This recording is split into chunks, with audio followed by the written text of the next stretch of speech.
Okay, so we are here at Super Training Gym with Ernie Lilliebridge Jr., a world record holder, and Pops over here. How's it going, Mike? Ernie Lilliebridge Sr., the coach, the patriarch of the entire operation here. And so you just saw Silent Mike over there do about a 325-pound squat for a couple reps. You have any critiques on what you just saw? Actually, they look pretty good. Honestly, they look really, really good. Real strong coming out the rack. Hit depth, powered right out of it. To maximize the effect, you're going to want to control your breathing a little bit more and slow the pace down and get full control over the bar. I know you're doing a set of reps, and that's okay, and you develop a rhythm moving it, but you want to make sure, and it's extremely important, that you start and finish in the same spot on every rep. If you're going to be leaning a little bit forward, hit the hole, come back up, stop, reset, get control, big breath, hit it again. Even though it's a set of 3 reps, think about it as doing 3 singles, not just boom, boom, boom. The carryover into the powerlifting is extremely important because we're always trying to do 1 single.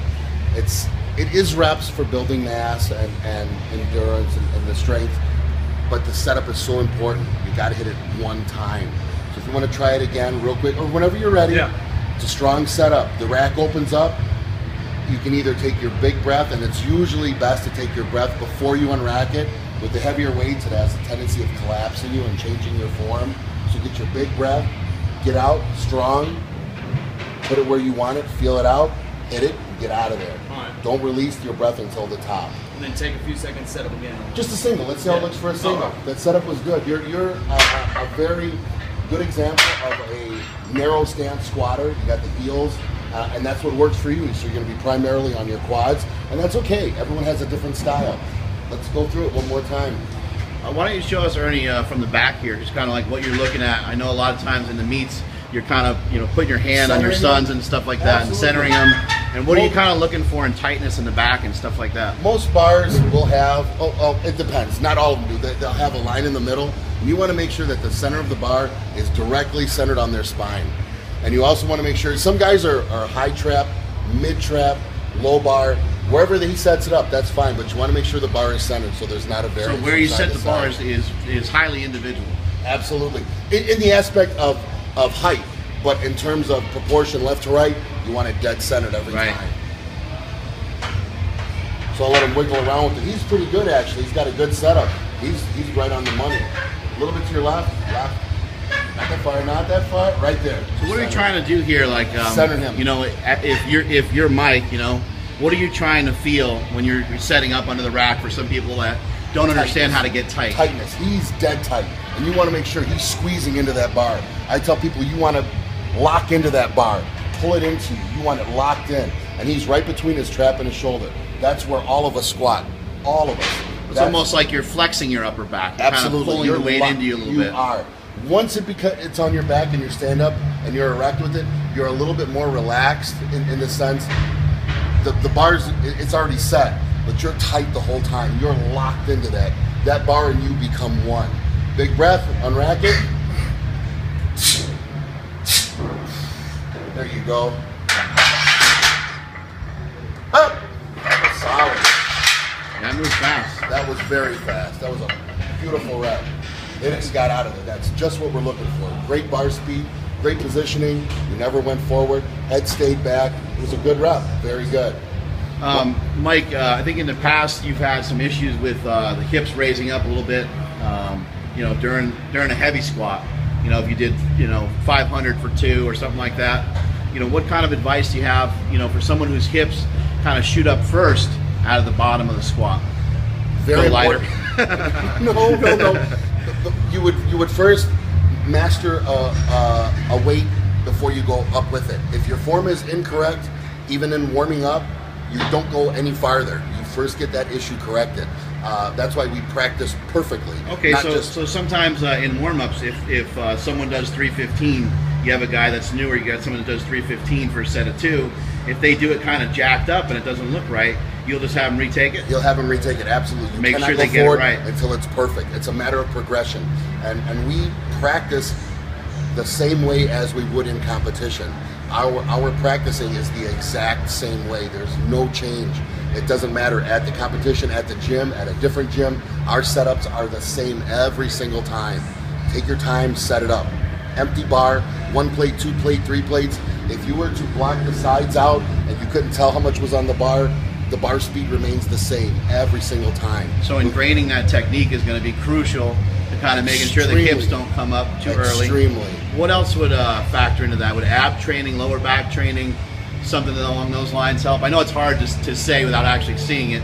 It varies a lot on the individual, but our whole training is incorporated into that. Like on our squat day, that's what we're doing. We're squatting and deadlifting. On our accessory days, we're taking away from the movements and working the actual muscles to ensure that we have a good squat.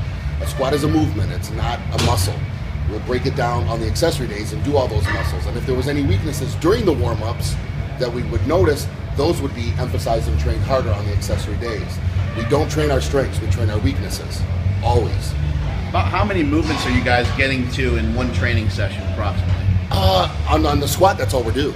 We do squats. I understand. So like on a squat day, you're just going in there, just hammering out some squats. We're squatting, and then afterwards we would do the accessory work, leg extensions, reverse leg curls. That's done the next day or same? It's usually the same day. It depends. Oh, okay.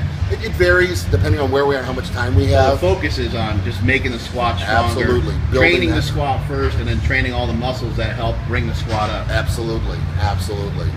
And whatever that may be. And it's going to be, we separated quad work, hamstring work. What are some things that you've done recently differently with this guy over here? He's real quiet. Look at Real him. quiet. Ernie Jr. Silent Mike and Silent Ernie Jr. Right. Well, we made Ernie be quiet over there. But what are some things, Ernie, that you've done differently, to help get yourself to world record status recently? Working my form. I used to have an issue of just coming forward a lot, so working on my setup, learning how to control the weight. And he did that, you'll notice, yesterday on his second attempt on his 738. The day was moving kind of quickly, and that's just indicative to a meet. It's not the same. He's blaming us. No, not a blame at all. Super training. No, absolutely not. when you're in the gym, it's a controlled environment, and you go when you're ready to go. Right. When you're at the competition, you're at the command of someone else, so you got to watch the clock. So we usually take about 15 minutes in between attempts. Well, the meet was moving a little bit quicker, and the condition of the heat. That's something that you have to factor in, and we have not been training under these conditions, so it was not ideal.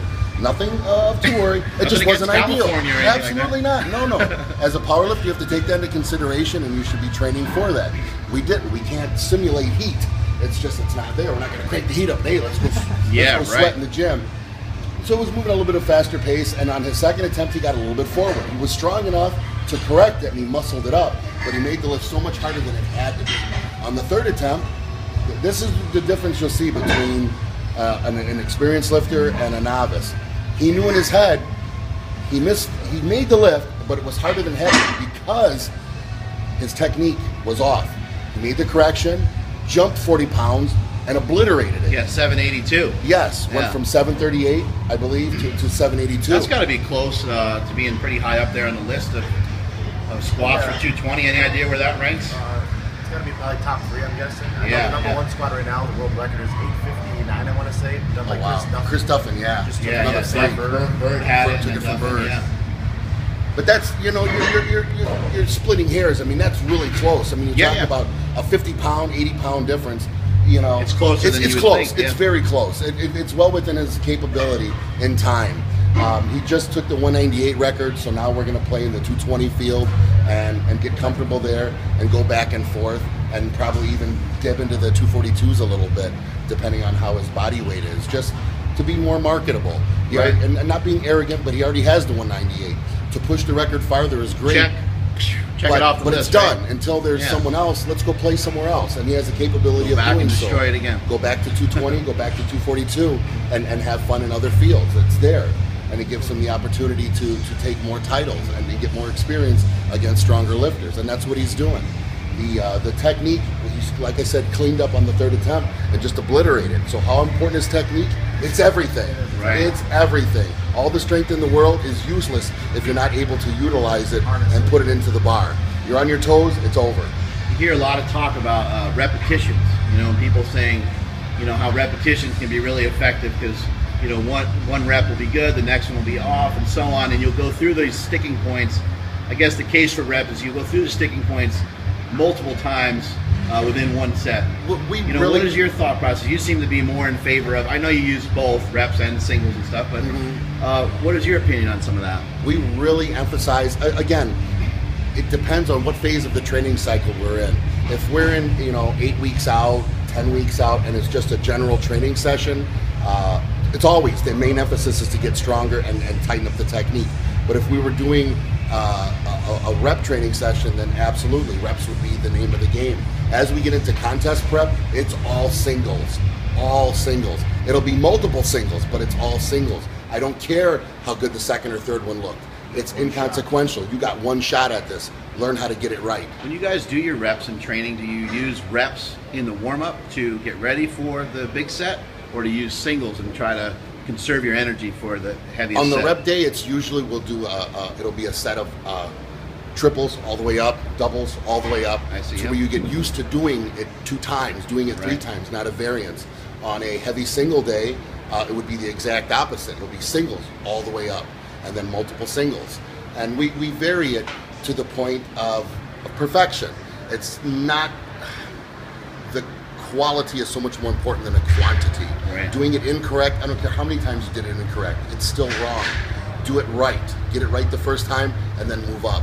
And that's been our secret to producing big squatters. And we have 3 guys right now that are putting up some pretty big numbers. Our big boy Derek Kendall just missed the world record with a 1019. He made the lift, he popped his quad. I mean, how can you fault the guy? Right. You have no control over that. Accidents happen. And unfortunate, you know, the bigger you get, the stronger you get. The odds of getting hurt increase with that. It's not the opposite, where you get better, you have less chance of getting hurt. Absolutely not. As the weights go up, the chance of injury increase that much greater. And it's unfortunate it happened, but that's just the name of the game in powerlifting. You got to push the envelope, and he had more on his back than any human has ever had before. Raw, 1019. Yeah, no one's ever insane. even attempted it.